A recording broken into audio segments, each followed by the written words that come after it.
Good afternoon. Thank you very much for joining us. Today I want to set out what our lives would be like from the 19th of this month, which is only a few days away, if and when we move to step 4, a decision we will finally take on the 12th. And I want to stress from the outset that this pandemic is far from over. It certainly won't be over by the 19th. As we predicted in the roadmap in February, we're seeing cases rise fairly rapidly. There could be 50,000 cases detected per day by the 19th. And again, as we predicted, we're seeing rising hospital admissions, and we must reconcile ourselves, sadly, to more deaths from COVID. In these circumstances, we must take a careful and a balanced decision. And there's only one reason why we can contemplate going ahead to step 4 in circumstances where we'd normally be locking down further, and that's because of the continuing effectiveness of the vaccine rollout. When we paused step 4 a few weeks ago, we had two reasons. First, we wanted to get more jabs into people's arms, and we have, with over 45 million adults now having received a first dose and 33 million a second. That is a higher proportion of the adult population of any European country except Malta. And our expectation remains that by July 19th, every adult will have had the chance to receive a first dose, and 2/3 will have received their second dose. And the second reason we paused was because we wanted a bit more time to see the evidence that our vaccines have helped to break the link between disease and death. And as the days have gone by, it has grown ever clearer that these vaccines are indeed successful, with the majority of those admitted to hospital unvaccinated. And Chris and Patrick will show the data highlighting the greatly reduced mortality that the vaccines have achieved. So as we come to the 4th step, we have to balance the risks. The risks of the disease, which the vaccines have reduced but very far from eliminated, and the risks of continuing with legally enforced restrictions that inevitably take their toll on people's lives and livelihoods, on people's health and mental health. And we must be honest with ourselves that if we can't reopen our society in the next few weeks, when we will be helped by the arrival of summer and by the school holidays, then we must ask ourselves, when will we be able to return to normal? And to those who say we should delay again, the alternative to that is to open up in winter, when the virus will have an advantage, or not at all this year. And so, again, without preempting the decision on the 12th of July, let me set out today our 5-point plan for living with COVID, in the hope that it will give families and businesses time to prepare. First, we will reinforce our vaccine wall, reducing the dose interval for under 40s from 12 weeks to 8, so that everyone over 18 should be double jabbed by the middle of September, in addition to our autumn programme of booster vaccines for the most vulnerable. Second, we will change the basic tools that we have used to control human behaviour. We'll move away from legal restrictions and allow people to make their own informed decisions about how to manage the virus. From step 4, we will remove all legal limits on the numbers meeting indoors and outdoors. We will allow all businesses to reopen, including nightclubs. We will lift the limit on named visitors to care homes and on numbers of people attending concerts, theatre and sports events. We will end the 1 metre plus rule on social distancing and the legal obligation to wear a face covering, although guidance will suggest where you might choose to do so, especially when cases are rising and where you come into contact with people you don't normally meet in enclosed spaces, such as obviously crowded public transport. It will no longer be necessary for government to instruct people to work from home, so employers will be able to start planning a safe return to the workplace. There will be no COVID certificate required as a condition of entry to any venue or event, although businesses and events can certainly make use of certification, and the NHS app gives you a COVID pass as one way to show your COVID status. Third, we will continue from step 4 to manage the virus with a test, trace and isolate system that is proportionate to the pandemic. You will have to self-isolate if you test positive or are told to do so by NHS Test and Trace. But we're looking to move to a different regime for fully vaccinated contacts of those testing positive, and also for children. And tomorrow, the Education Secretary will announce our plans to maintain key protections, but remove bubbles and contact isolation for pupils. Fourth, from step 4, we will maintain our tough border controls, including the red list, and recognising the protection afforded by 2 doses of vaccine, we will work with the travel industry towards removing the need for fully vaccinated arrivals to isolate on return from an amber country, and the Transport Secretary will provide a further update later this week. Last, we will continue to monitor the data and retain contingency measures to help manage the virus during higher risk periods such as the winter. But we will place an emphasis on strengthened guidance and do everything possible to avoid reimposing restrictions with all the costs that they bring. As we set out this new approach, I'm mindful that today is the 73rd anniversary of our National Health Service, and there could not be a more fitting moment to pay tribute once again to every one of our NHS and social care workers. And the best thing we can do to repay their courage and dedication right now is to protect ourselves and others and get those jabs whenever our turn comes. Thank you very much. I'm now going to ask Patrick to do the slides. Thank you. Can I have the first slide, please? This slide shows the number of people testing positive for COVID from the 1st of September last year through to today. What you can see is that obviously we had a peak in November, a big peak around January and February, and we are in the middle now of another increase in cases. It's going quite steeply. The most recent 7-day average is 25,447 cases. Today we saw 27,334. So the number of cases is increasing. The doubling time is roughly 9 days. It's mainly amongst younger people, but spreading up the age groups.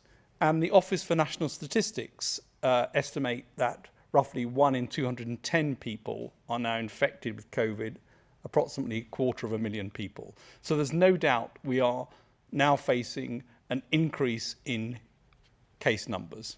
Next slide, please. This slide shows the number of people in hospital, and again it goes from the 1st of September through to now, and what you can see is that there was again the peak of hospitalizations in November and a big peak in January and February. But in contrast to the very sharp increase in cases, we have got an increase in the number of people in hospital, but it's not so steep. And you can see that there are, as of July the 1st, 1,905 people in hospital with COVID-19. 358 people were admitted yesterday. The doubling time is slower than for cases, so it's not rising as fast, but the hospitalizations are rising and rising quite steeply in some places, and we would expect them to continue.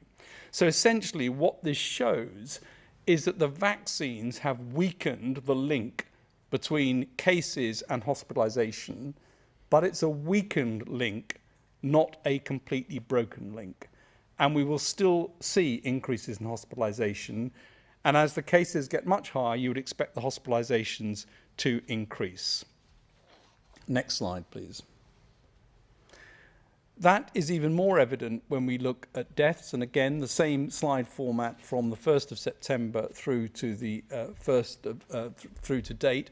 And what you can see is the large number of deaths that occurred, and the first peak is illustrated in the dotted lines. You can see how it relates to the first peak. And if you go to the right-hand part of the slide, you can see it's even difficult to see an increase in the number of deaths at the moment, but, and this is an important but, the deaths are increasing. They're at low levels, but there's an increase in deaths just as there's been an increase in hospitalisation. And we would expect that to continue also as the number of cases increases. So again, to reiterate, cases going up, the link between cases and hospitalisations and cases and deaths is weakened, but not completely broken, and we would expect to see some further increase. Next slide, please.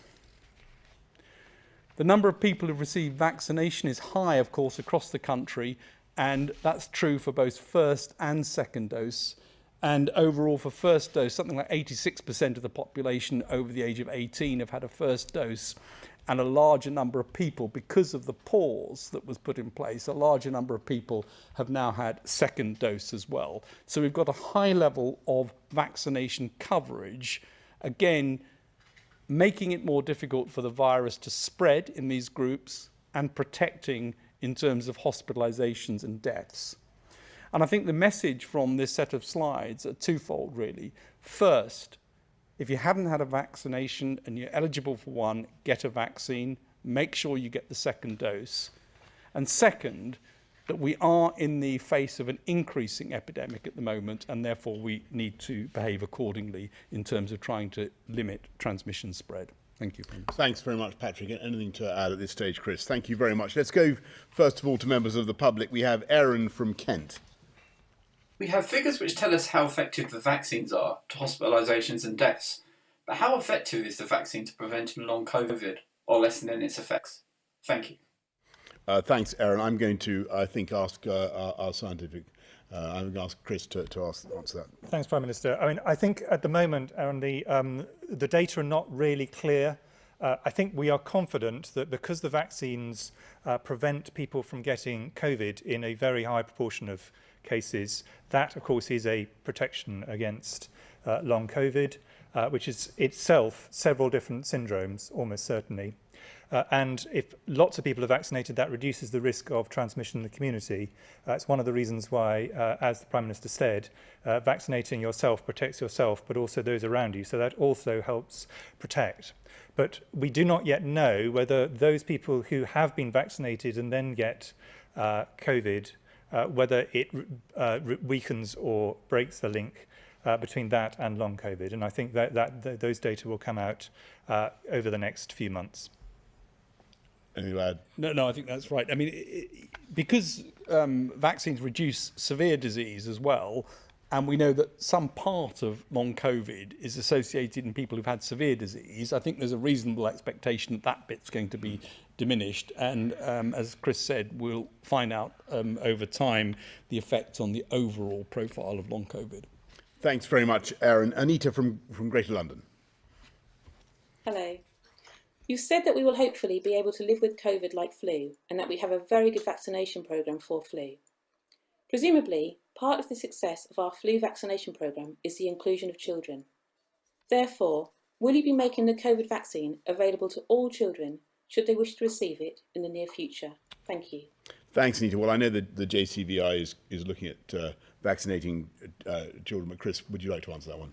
Thank you. So it's a really important question, and what we're really trying to work out at this point in time is the relative protection that the vaccines provide for children, but I think we're very confident that vaccines would protect children to a high degree. But the second thing you need to know with all vaccines is about safety, and this is the question that JCVI are rightly taking time to make sure they get all the data before they give final advice. Because for any vaccine, what you want to be confident of is that the benefits of the vaccine outweigh any risks of the vaccine for the children involved.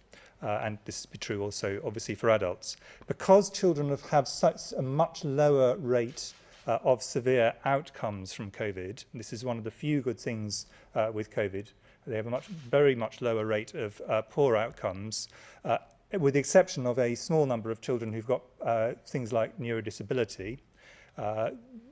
Therefore, we would need to have even greater confidence about the safety, because the risk-benefit is potentially therefore going to be more marginal. So that's the reason why JCVI is rightly taking its time to get the evidence from around the world, so that when we give advice, we can either say with confidence that it is safer for children to be vaccinated than to get infection, or alternatively the other way round. But that data is coming in and will come in from other nations which are going a little ahead of the UK in terms of vaccinating children. Thanks, Anita. Let's go to the media. Vicky Young, BBC News. Prime Minister, you said you wanted to be honest with people, and you've talked about the expected rise in cases, more people in hospital, and sadly more will die. Can you tell us how bad you expect it to get after July and the restrictions being lifted? And to Professor Whitty, are you confident that hospitals can cope with this wave of cases? And to all three of you, in what circumstances would you continue to wear a mask? Well, thanks, Vicky. I think the answer is that obviously we have to be cautious, and we will continue to look at all the data as we progress. But don't forget that we always did say there would be a third wave, and the projections when we outlined the roadmap were for sadly more hospitalizations and sadly more deaths. I think the question that people have to ask themselves, as I said earlier on, is if we don't go ahead now, when we've clearly done so much with the vaccination program to break the link between infection and death. If we don't go ahead now, when the summer fire break is coming up, the school holidays, all the advantages that should give us in fighting the virus, then the question is, when would we go ahead? Particularly given the likelihood the virus will have an extra advantage in the colder months in the autumn and the winter. So we'd run the risk of either opening up at a very difficult time when the virus has an edge, has an advantage in the colder months, or again putting everything off to next year. So I do think it's going to be a very balanced decision next week. I want to stress that this is what we're really doing today, is setting out the conditions that we expect us all to be in from July the 19th. We're not taking the final decision until July the 12th. And on your question about will I personally wear a mask? I think that, as I said earlier on, it will depend on the circumstances. And I think that what we're trying to do is move from a universal government diktat to relying on people's personal responsibility. And clearly there's a big difference between travelling on a crowded tube train and sitting late at night in a virtually empty carriage on the main railway line. So what we want to do is for people to exercise their personal responsibility, but to remember the value of face coverings, both in protecting themselves and others. But I know that Chris and Patrick want to add to that. Shall I answer the NHS question? Yes, sorry. And then I'll talk about my view, masks. Patrick will add his. I mean, the NHS is an emergency service. So at one level, the answer is it will cope with anything because it is an emergency service. But we, as Sir Patrick pointed out, there is now a doubling time for numbers of cases going into hospital.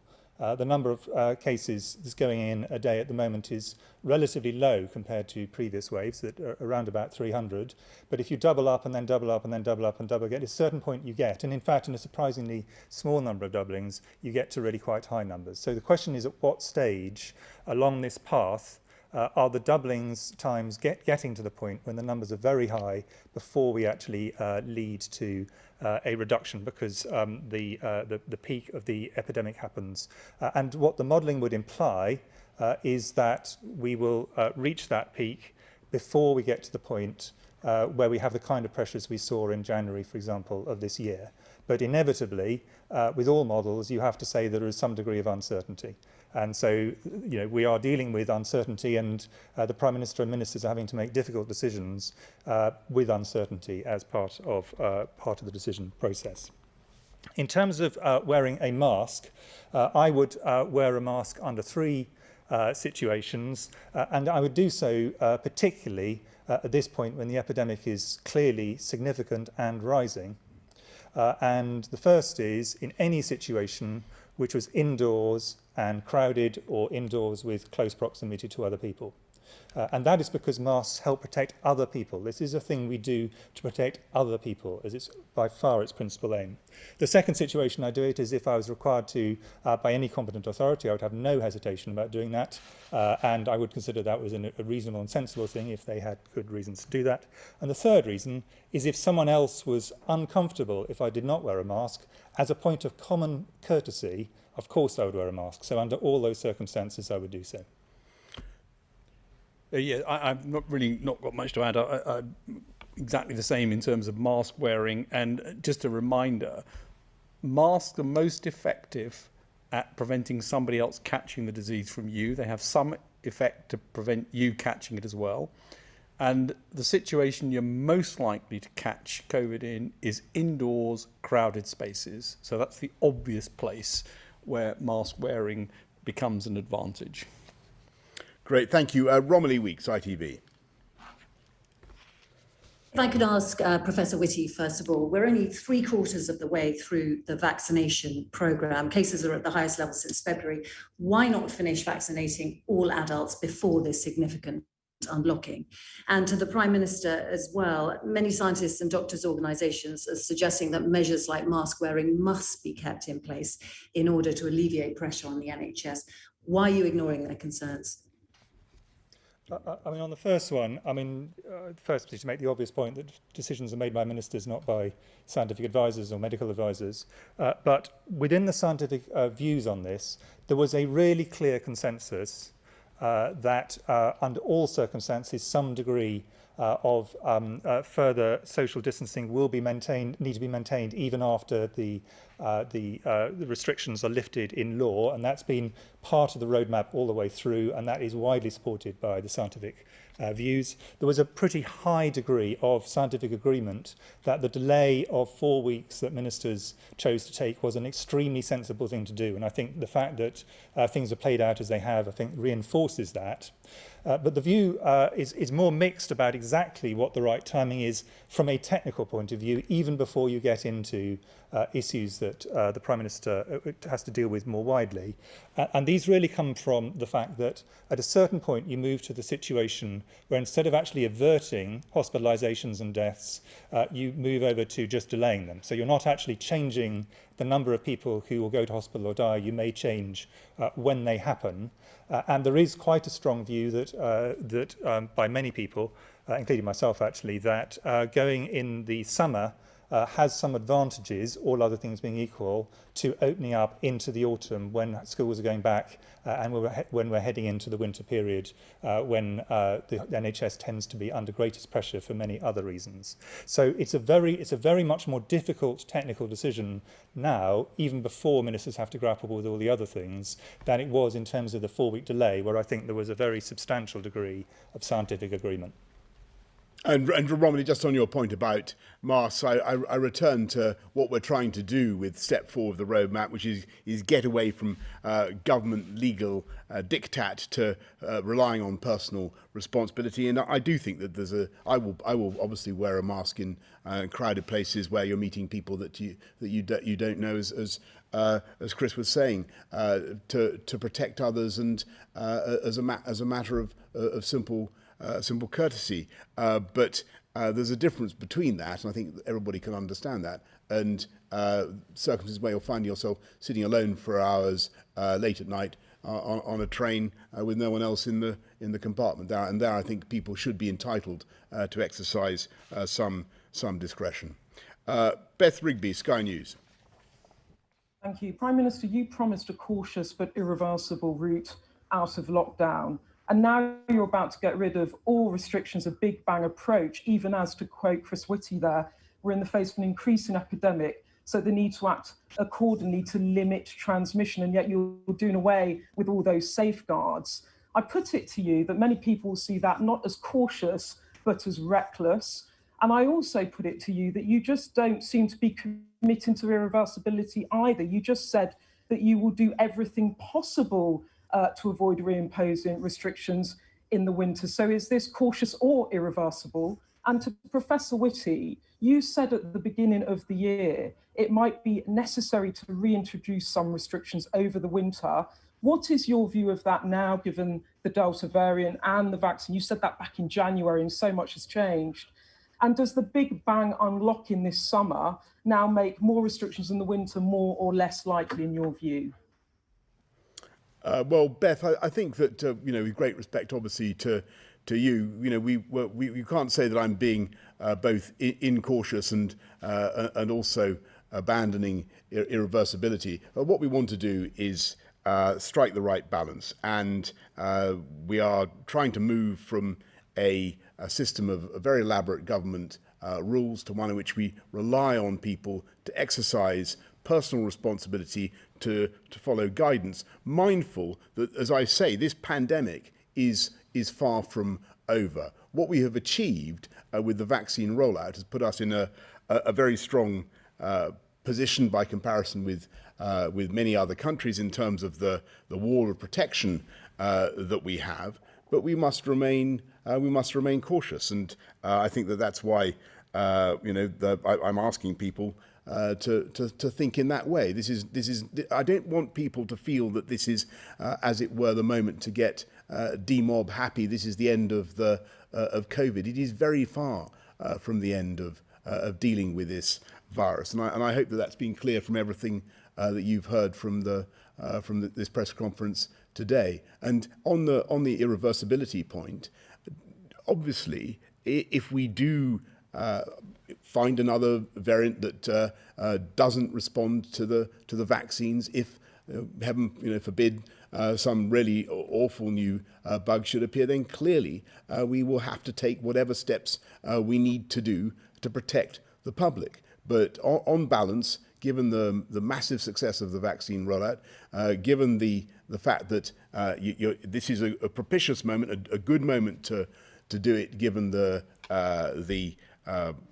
coming summer holidays, the natural fire break we have there, and given the difficulty of then imagining us opening up in the context of the colder autumn winter months, I think this is a balanced and a cautious approach. In terms of, you asked two questions. I mean, on the first one about the winter, I thought at the time I made a deeply uncontroversial statement, which is respiratory infections are more likely to surge in the winter. That seems to be true for the great majority for a lot of obvious and some less obvious reasons. So the winter is inevitably going to be tricky. And this winter, the NHS is likely to have both COVID and some resurgence of other respiratory viruses that were suppressed by the degree of lockdown last time round. So I think we should be realistic. Then this coming winter may be very difficult for the NHS, and I don't think that's a particularly controversial statement. In terms of things now which would make that more or less likely, I think the thing which is against us, unfortunately, is not so much decisions by government, but the Delta variant is more transmissible. And that does make life more tricky. Anything that was difficult before gets that much more difficult with a more transmissible virus. Thanks, Beth, very much. Jane Merrick, the Eye. Think quickly. Jane, are you there? Yes, sorry. Thank you, Prime Minister. First of all, there was a study last week from UCL that was published showing the incredible mental health and education attainment damage to children. So can you guarantee that even if you have to reimpose any restrictions next winter, there will not be school closures en masse? And to Professor Whitty or Sir Patrick, do secondary school age children need to be part of the vaccination programme in order to achieve population immunity? Thanks very much, Jane. On your really good point about the damage to children's education, we are doing everything we can to minimise that. We've got a massive catch-up plan, as you know. But I think what a lot of people want to see, a lot of parents, a lot of teachers, a lot of pupils want to see is a different approach to outbreaks in schools, and we will be making sure that the Secretary for Education will be announcing later this week how we're going to move away from the sending bubbles home, move away from contact isolation for pupils, so as to greatly to reduce the impact on schools of COVID outbreaks in those schools, and obviously the way forward is by testing rather than sending the bubbles home. But Patrick. Yeah, on the vaccine, clearly the higher proportion of the population vaccinated, the greater the protection against spread, and that's just true across all parts of the population. But the question in children is the one that Chris addressed earlier on, which is the relative risks to the individual from vaccination versus the relative benefits in terms of avoiding problems associated with COVID. And that is the balance which JCVI need to strike in terms of getting data on those comparative risks for children. The higher the degree of immunity across the population, the greater the barrier to spread. But that's a different question from which children should be vaccinated and when, which we need to wait for the JCVI to give us views on. Thanks, James. Mesa Hall, The Express. Thank you, Prime Minister. Professor Whitty, if I could ask you first, you talked about the possibility of resurgence of other respiratory diseases this winter. Can you see any prospect of COVID-style restrictions, such as school closures or maybe compulsory masks, being used to protect the NHS from being overwhelmed by flu cases? And Prime Minister, you talked about employers starting to organise a safe return to work for employees who've been working from home. Some businesses would like to hear a very strong message that people need to get back to city centres to get the economy going again. Is your message to people to now get back to the office, or once we go ahead with ending the roadmap? And is the end of your roadmap, are you optimistic that that is the point that the economy will start roaring back into life? Thanks. I don't think society has ever suggested that we should, in the face of seasonal flu, be taking the kind of really strong measures that were necessary for a pandemic of the scale of COVID. Now, obviously, if there was a flu pandemic, if we think back to the 1918-19 flu pandemic, that was something that was on a really colossal scale. That's a different situation. But for the seasonal flu that we deal with every year, I would be very surprised if society was wanting that to happen. But what we have demonstrated is that by simple measures, which we really must stick to for COVID, washing hands, covering mouth when coughing, all those things like that, we really must be doing those, and and anything we do which helps to reduce the risk of COVID to ourselves, our families and those around us will also reduce the risk of other respiratory infections, including flu.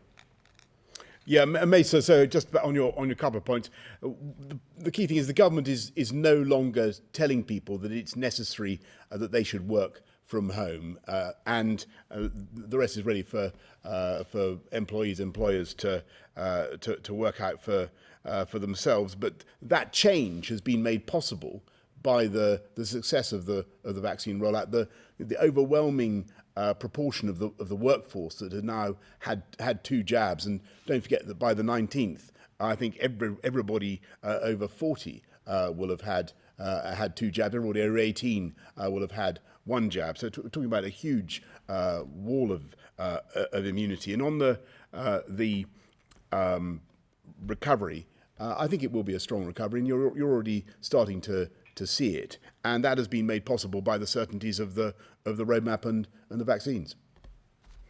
Last question from Tim Ross of Bloomberg. Prime Minister, before we get to July the 19th, there are some football matches coming up, and I just wondered what your message was really to football fans who are planning to celebrate and businesses who are planning to accommodate them. Are you concerned that in any way this could trigger some kind of super spreader event? We saw what happened with Cheltenham last year. And to Chris Whitty and Patrick Vallance, we know that you model these things because you have released SAGE documents showing as much. This is quite a big moment for the country, and transparency is pretty important. So can you level with us all now and say exactly how many excess deaths, extra deaths, these relaxations are likely to cause, according to your best modelling estimates? Tim, I think my advice to everybody would be to, to obviously to support England, but enthusiastically, but in a responsible way. And the events at Wembley clearly have particular conditions attached to them, particular testing requirements, which we will insist on. Just a quick point on that. I mean, again, the risk of spreading is greatest indoors environments, and therefore it's very often not the big outdoor environment itself, it's the indoor environments with crowded spaces around that become the risk for spreading, and that's where most super spreading events have occurred, in those sorts of environments. In terms of the modelling, everything is made public. The models that have been done at the start of the roadmap and subsequently are there for people to see. They are just models, and therefore you have to take with some caution the absolute amounts. There's very wide uncertainty around it. What I will say is the modelling has been really quite accurate in terms of timing of the onset of this wave, and we're due more modelling next week in the run-up to the decision on the 12th, and that will be made public in the usual way.